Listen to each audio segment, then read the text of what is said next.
আজকে আমি তোমাদের সঙ্গে শেয়ার করতে যাচ্ছি খুবই জনপ্রিয় একটি খাবার ফুচকা আলু মাখা।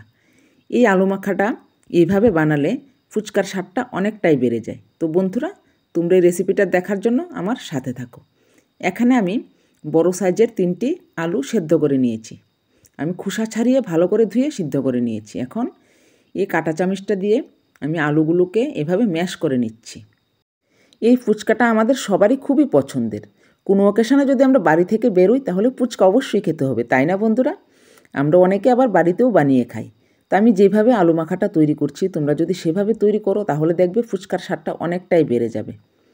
আমি এইভাবে কাঁটা চামচটা দিয়ে আলুগুলিকে ভালো করে ম্যাশ করে নিয়েছি। তোমরা চাইলে হাত দিয়েও করে নিতে পারো। এখানে আলুগুলি গরম, তাই আমি চামচের ব্যবহার করেছি। আমি ভালো করে ম্যাশ করে নিয়েছি। এখন সব উপকরণ দিয়ে দিচ্ছি। দিলাম আমি বড় সাইজের একটি পেঁয়াজ কুচি,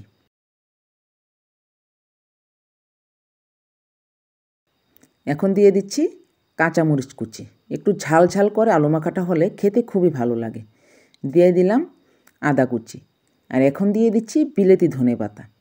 এই বিলেতি ধনেপাতাটা আলু মাখাতে দিলে আলু মাখার স্বাদটা কিন্তু অনেকটাই বেড়ে যায়। ওই স্বাদটা দেশি ধনেপাতাতে আসে না। এখন দিয়ে দিচ্ছি ভাজা গুঁড়ো মশলা। এখানে আমি গোটা ধনে, গোটা জিরে আর গোটা শুকনা মরিচ শুকনা খোলায় তেলে গুঁড়ো করে নিয়েছি।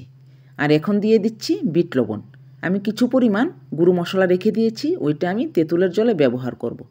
এখন দিয়ে দিচ্ছি পাঁপড়, মানে ফুচকা ভাজার সময় যে পাঁপড়গুলো ফুলে ওঠে না, ওইগুলো তো আর আলু মাখা দিয়ে খাওয়া যাবে না, তাই এগুলিকে আমি এভাবে ভেঙে আলু মাখার মধ্যে দিয়ে দিচ্ছি। তোমরা এইভাবে কিন্তু তৈরি করে খেয়ে দেখবে খুব ভালো লাগে খেতে।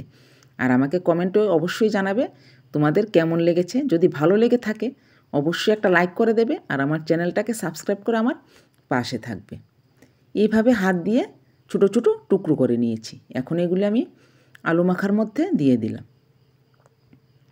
এখন আমি হাতের সাহায্যে সব উপকরণ একসঙ্গে এইভাবে মেখে নিচ্ছি। ভালো করে মেখে নিতে হবে।